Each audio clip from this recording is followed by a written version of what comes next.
오늘은 소요리 문답 질문 29번, 30번 내용 가지고 함께 은혜를 나누기 원하는데요. 7월 첫 주일 오후 예배 시간 가운데 오신 저와 여러분들 가운데 우리의 모든 죄를 용서해 주시고 또 자녀 삼으신 그 구원의 기쁨과 감사가 다시 우리 가운데 회복되어지길, 그 구원의 역사가 우리의 머리에만 지식에만 머무는 것이 아니라 우리 삶 가운데 능력으로 역사하는 그런 은혜가 저와 여러분들과 있기를 주님의 이름으로 축원합니다. 오늘 우리의 구원의 가정 가운데 성령님의 사역에 대해서 함께 살펴보기 원하는데요. 우리의 구원의 여정을 보면은 성부, 성자, 성령 하나님의 역할이 있다는 것입니다. 성부 하나님께서 우리의 구원을 계획하셨지요. 또한 성자 하나님께서는 그것을 성취하셨습니다. 우리의 구원 위해서 십자가 위에서 필요한 모든 것들을 다 이루셨지요. 예수님의 십자가는 우리의 구원을 위한 완전한 그러한 사건입니다. 그렇다면 2000년 전 예수님의 그 십자가 사건이 오늘날 살아가는 우리와 무슨 관련이 있는가? 예수님께서 이루신 모든 구속의 역사가 어떻게 우리 삶 가운데 적용이 될 수가 있는가? 다시 말해서 예수님의 그 구속 사역이 나의 구원이 되는가? 오늘 질문 29번, 30번이 예수 그리스도가 이루신 그 구속 사역이 우리에게 어떻게 적용이 되는지 가르쳐주고 있는데요. 먼저 29번 질문 한번 띄워주시겠어요? 29번 질문 보시면요, 우리가 어떻게 그리스도의 사신 구속에 참여하게 하시는가? 우리가 어떻게 참여하게 되었습니까? 우리 답을 다 같이 한 목소리로 읽어보겠습니다. 우리는 그리스도께서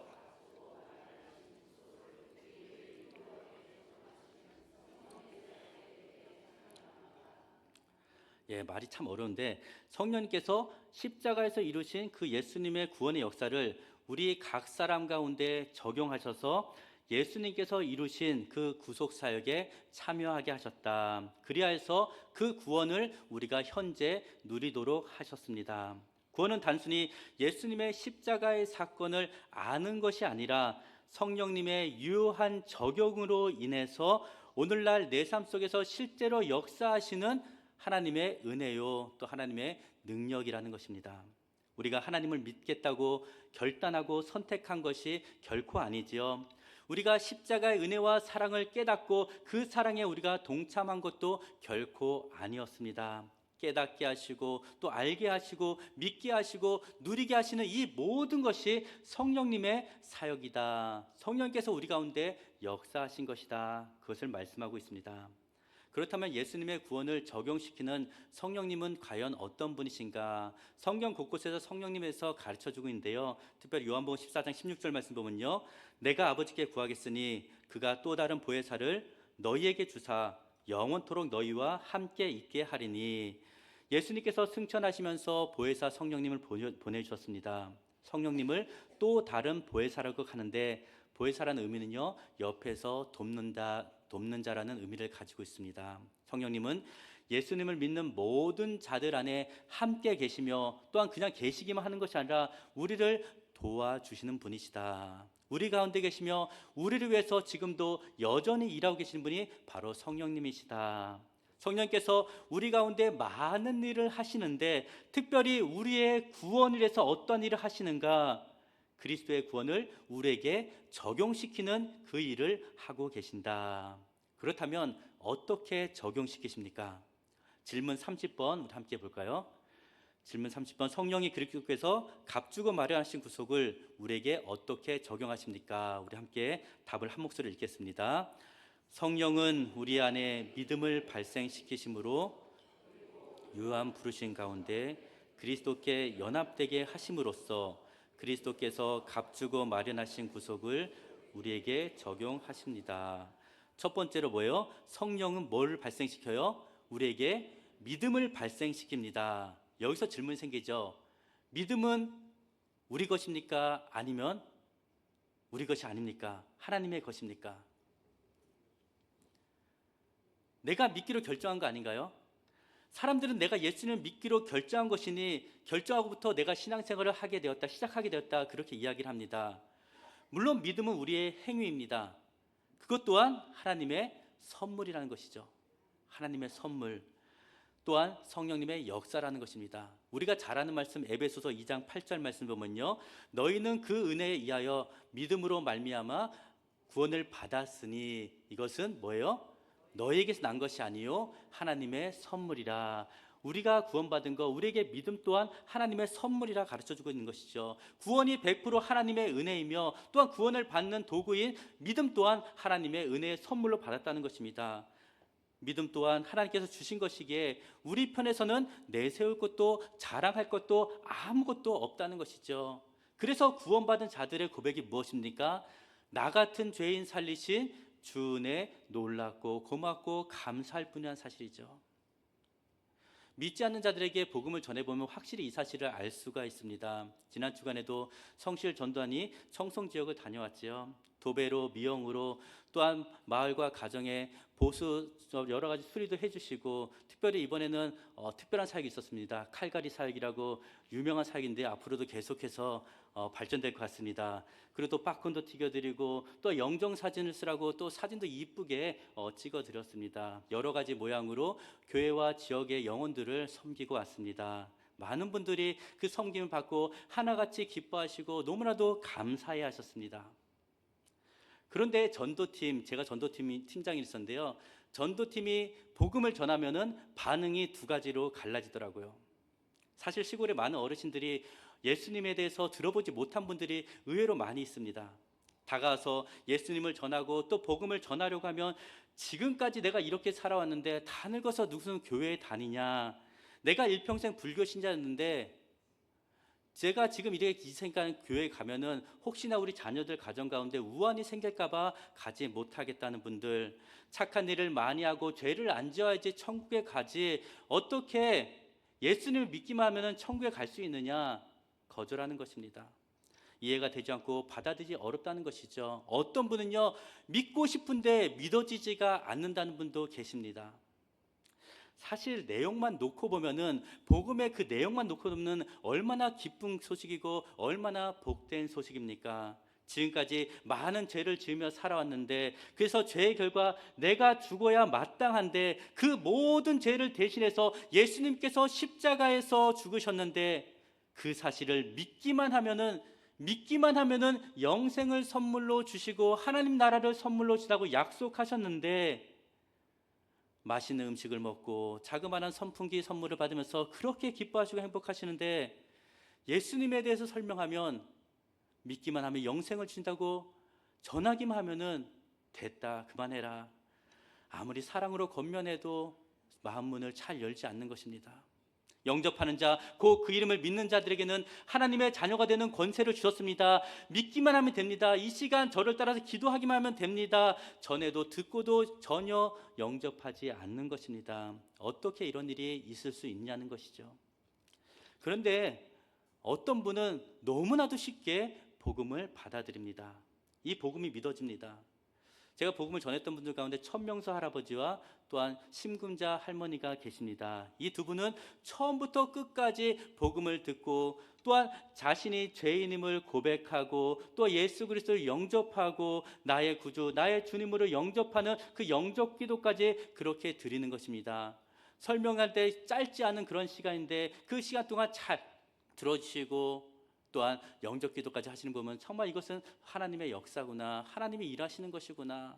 똑같은 사람이 똑같은 청송적에서 복음을 전해도 어떤 분들은 받아들이고 어떤 분들은 받아들이지 않는 것입니다. 어떤 사람 믿고 구원에 이르고 어떤 사람은 믿지 않아서 구원에서 멀어지는 것이죠. 어떻게 보면은 이것들을 바라보면 구원받고 받지 못하고가 누구에게 달려있는 것처럼 보입니까? 사람에게 있어 보이죠. 왜요? 그분이 예수님을 선택하고 믿기로 결단하고 또한 제가 전했던 그 복음을 받아들였기 때문에 예수님을 믿기로 결정하고 선택했다고, 사람이 선택했다고 생각할 수 있습니다. 그래서 예수님을 선택한 사람은 구원으로, 믿지 않는 사람은 예수님을 믿지 않았기에 또한 성경 이름대로 심판을 받는 것이다. 어떻게 보면은 구원이 전적으로 하나님의 은혜입니다. 이 사실이 맞지 않아 보이기도 합니다. 그런데 과연 예수님을 영접한 분들이 그분들이 자신의 지혜와 노력 때문에 예수님을 영접한 것인가요? 전도대원들이 복음을 논리적으로 잘 전달하고 또 그분들을 잘 설득하고 말을 언변이 뛰어난 기술이 있어가지고 그들이 또한 복음을 잘 이해가 되어서 믿음을 가지게 된 것입니까? 아니면 그분들이 마음버릇이 참 좋은 분들이라서 영접 기도까지 따라한 것일까요? 아니죠. 전적으로 하나님의 은혜요, 하나님의 행하신 역사라는 사실입니다.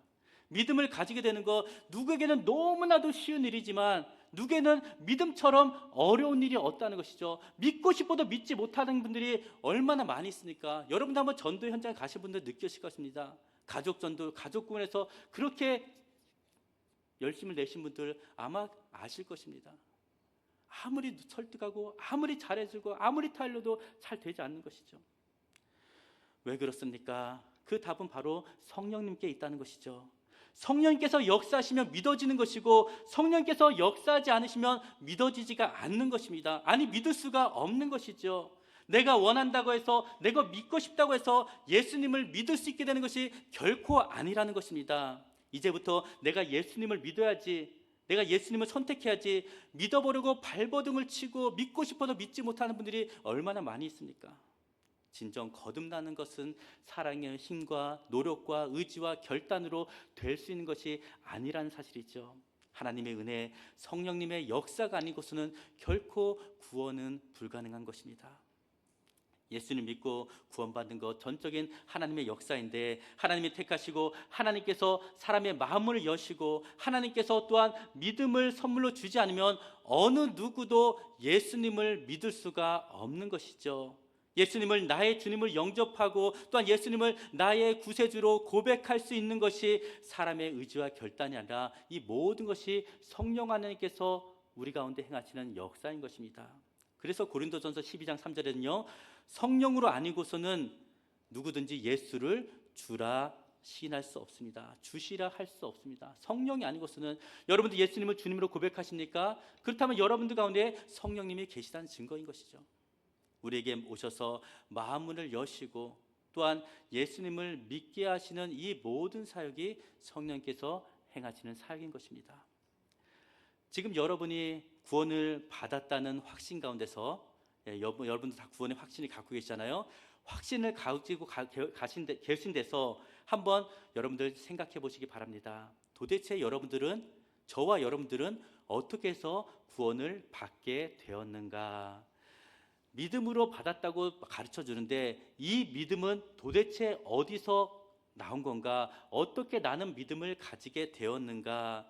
내가 예수님을 믿겠다고 결단한 것 같아 누군가의 전도로 아니면 모태 때부터 그렇게 내가 예수님을 믿기로 결단하고 또 선택하고 또 자연스럽게 교회에 오게 된 것 같은데 믿는 자가 되고 보니 어떻습니까? 어떻게 나 같은 자가 어떻게 나같이 완악하고 고집세고 내 멋대로 사는 그런 나 같은 자가 십자가에 못 박힌 예수님을 하나님의 아들로 고백하고 인정하며 받아들이게 되었는가? 내가 어떻게 구원을 얻을 수 있게 되었는가? 한번 생각해 보시기 바랍니다. 지금 내가 현재 믿는 자가 되어서 생각해 보니 나도 모르는 사이에 내가 알고 한 것이 아니라 나도 모르는 사이에 성령님께서 우리 가운데 일하셨다는 것이죠. 성령님께서 내게 찾아오셔서 나의 닫혔던 그 영안을 활짝 열어주시고 나의 완악한 마음을 꺾어버리시고 그래서 복음에 순종하게 하시고 그 순간은 내가 예수님 믿기로 결단하고 또한 그래서 고백하고 세례를 받은 것 같지만 그것이 아니라는 것이죠. 믿는 자가 되고 보니 성령께서 나의 삶 가운데 찾아오셔서 역사하셨구나 깨닫게 되는 것입니다. 이것이 바로 유효한 부르심이라는 것이죠. 유효한 부르심. 하나님께서 예수님을 믿도록 우리를 부르셨다는 것이죠. 성령께서 우리에게 믿음을 가지도록 우리 가운데 일하셨다는 것입니다. 이제부터 나는 예수님을 믿을 거야 이렇게 우리가 결단을 내리고 예수님을 믿게 된 것 같지만 결코 그렇지 않다는 것입니다. 우리 가운데 그런 사람 한 사람도 없다는 것이죠. 성령께서 우리를 하여금 예수님을 믿도록 역사하셨기에 우리 모두는 예수님을 믿게 된 줄 믿으시길 바랍니다. 예수님을 대적하고 믿는 자들을 핍박했던 우리가 잘 아는 사도 바울이 있잖아요. 예수님을 믿게 된 거 그가 어떻게 믿겠습니까? 하나님께서 바울을 택하셨고 부르셨기 때문에 그가 예수님을 믿게 된 것이죠. 예수님을 믿고 나서 완전히 변화되고 새롭게 된 바울이 무엇이라고 고백합니까? 내 어머니의 태로부터 나를 택정하시고 그의 은혜로 나를 부르시니까 어머니의 태로부터 나를 택정하시고 은혜로 나를 부르셨다 고백하지요. 하나님께서 바울만 택하시고 바울만 부르셨습니까? 아니죠. 하나님께서 이 자리에 모인 저와 여러분들 한 사람 한 사람 부르시고 선택하여 준 줄 믿습니다. 그래서 우리가 이렇게 하나님 앞에 나와서 예배 드린 것이 아니겠습니까? 그래서 우리는 하나님 앞에서 자랑할 것도 내세울 것도 아무것도 아닌 것입니다. 왜? 하나님이 우리를 선택하지 않았으면 우리는 이 자리에 있을 수 없는 그런 존재이기 때문이죠. 우리가 잘나서 우리가 무엇인가를 잘해서 하나님께 이쁨 받아서 구원받은 것이 아니라 하나님께서 전적인 은혜로 우리를 택하시고 불러주었습니다. 구원받은 우리는 감사하고 찬송할 일밖에 없는 것이죠. 그렇다면 왜 성령님께서 우리를 택하시고 우리를 부르셨는가? 계속해서 보면요, 그리스도와 연합하시게 하기 위함이다. 연합하게 하시기 위해서, 그리스도와 온전히 하나가 되게 하시기 위해서 우리를 불러주었다는 것이죠. 오늘 말씀 중에 보면요, 한밤중에 니고데모가 예수님을 찾아옵니다. 예수님은 니고데모에게 거듭남의 비밀을 알려주시죠. 그런데 니고데모는 어떻습니까? 전혀 이 거듭남에 대해서 이해가 전혀 없습니다. 사람이 늙으면 어떻게 날 수 있습니까? 두 번째 모태에 들어갔다 날 수 있습니까? 이 거듭남의 비밀을 육적인 사건을 해석하고 있다는 것이죠.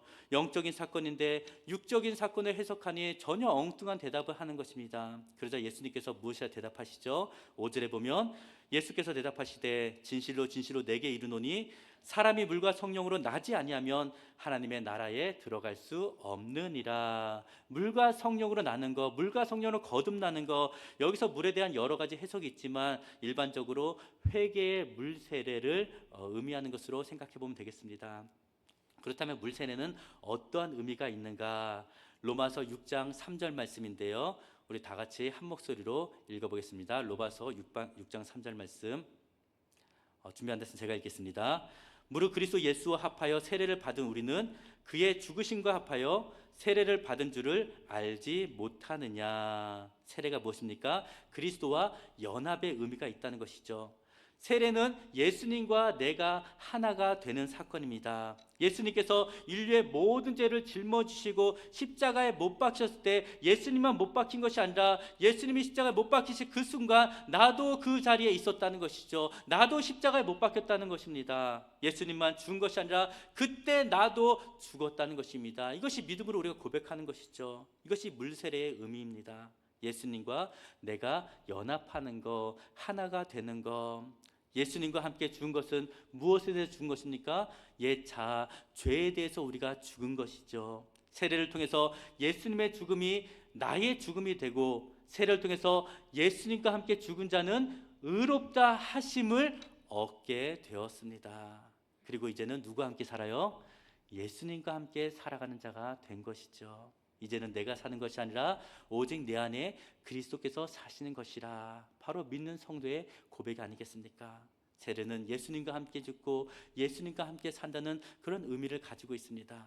예수님과 함께 죽고 예수님과 함께 사는 것은 어떤 의미가 또 있습니까? 우리의 주인이 바뀐 것이죠. 이전에 우리의 주는 죄의 종이었고 우리는 마귀의 종이었습니다. 근데 이제는 의의 종이요 예수 그리스도의 종으로 바뀐 것이죠. 이제는 예수님이 나의 주님이시며 나의 구원자라는 그 믿음의 고백으로 세례를 받는 것이며 그리스도와 함께 세례를 통해서 온전한 연합을 이루게 되었습니다. 그럼 물로 나는 것이 세례라면 그럼 성령으로 나는 것은 무엇입니까? 성령 세례를 의미하지요. 성령으로 나는 것은 구원받은 그 순간에 중생의 그 순간에 일어난 그 사건이 바로 이 성령 세례인 것입니다. 예수 그리스도 통해 주시는 영적으로 전혀 새롭게 변화되는, 새롭게 주어지는 그런 거듭남이 있죠. 물 세례와 성령 세례는 동시에 일어나는 것입니다. 디도서 3장 5절 말씀 보면요, 이렇게 기록합니다. 우리를 구원하시되 우리가 행한 바 의로운 행위로 말미암지 아니하고 오직 그의 긍휼하심을 따라 중생의 씻음과 성령의 새롭게 하심으로 하셨나니. 물과 성령으로 거듭나는 것을 디도서에서는 중생의 씻음과 성령의 새롭게 하심으로 이렇게 말씀하고 있습니다. 성령으로 나는 것은요, 회개를 통해서 깨끗하게 죄가 씻겨진 자에게 성령의 능력을 부어줘서 이전과는 전혀 다른 새로운 삶을 살아가도록 이끌어가는 그런 하나님의 능력인 것이죠.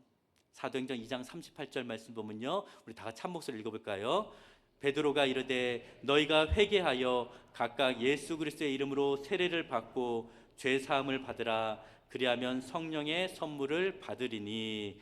회개하고 물 세례를 받고 죄 사함을 받는 자들에게 무엇이세요? 성령을 선물로 준다 말씀하시죠. 회개하고 예수 그리스도의 이름으로 세례를 받은 사람은 이미 성령 세례도 받은 것입니다. 예수를 믿는 모든 자는 성령의 선물을 우리가 이미 받았음을 우리가 믿어야 하는 것이죠. 성령을 받은 것과 또한 성령 충만은 지금 이 시간에 설명할 수 없지만 좀 다른 것인데, 성령을 받은 사람은 또한 항상 성령 충만함을 또한 구해야 되는 것이고요.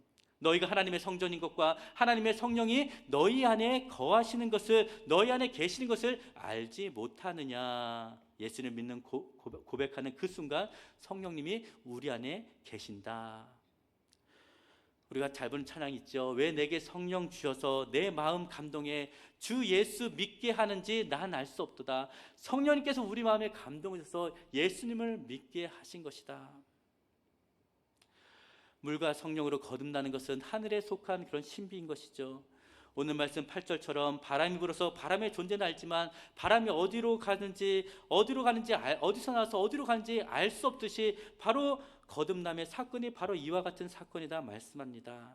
그러나 하나님의 신비스러운 이 구원의 역사를 우리가 다 이해할 수는 없지만, 영적으로 거듭난 사람은 그 사실, 자신이 거듭난 것을, 자신이 영적으로 다시 태어난 것을 확신할 수가 있다는 것이죠. 물과 성령으로 거듭난 사람, 영적으로 다시 태어난 사람, 완전히 새로운 존재가 되었습니다. 이전 것은 지나갔으니 보라 새 것이 되었도다. 물과 성령으로 거듭난 사람은 자신의 인생의 주인이 자신이 아니라 이제는 예수님이 주인 되는 그런 인생을 살아갑니다. 물과 성령으로 거듭난 사람만이 이 땅에서 하나님 나라를 볼 수 있고 하나님 나라를 경험하며 누리며 살아갈 수가 있는 것이죠. 물과 성령으로 거듭난 사람, 우리 안에 계신 성령님, 성령님의 인도하심 따라서 성령님이 이끄신 대로 그렇게 살아간다는 것입니다. 성령께서는 우리가 거듭난 자로서 하나님 나라의 백성으로서 살아갈 수 있도록 우리를 격려하시고 그렇게 살 수 있는 힘도 우리 가운데 부어주시죠. 우리가 할 일은 무엇입니까? 우리 안에 성령님이 함께 계심을 믿고 성령께서 우리의 구원을 인치시고 우리의 구원을 계속해서 이끌어 가시는 것을 확신하며 성령께서 우리의 생각과 마음을 지켜주시도록 성령님의 인도하심 따라 우리가 살 수 있도록 계속해서 우리가 성령의 충만함을 구하는 것입니다. 성령님 도와주세요. 성령님 붙잡아 주세요. 성령님 인도해 주세요.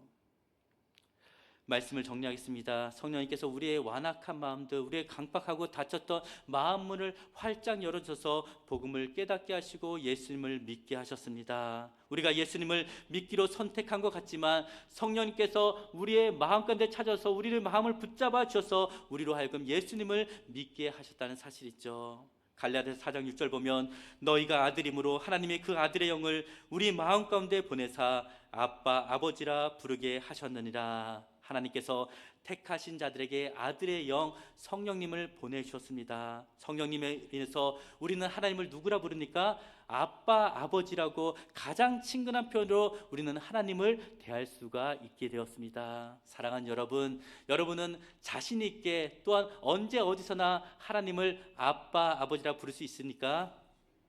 부를 수 있으십니까? 자신 없으십니까? 그렇다면 성령님의 역사라는 것이죠.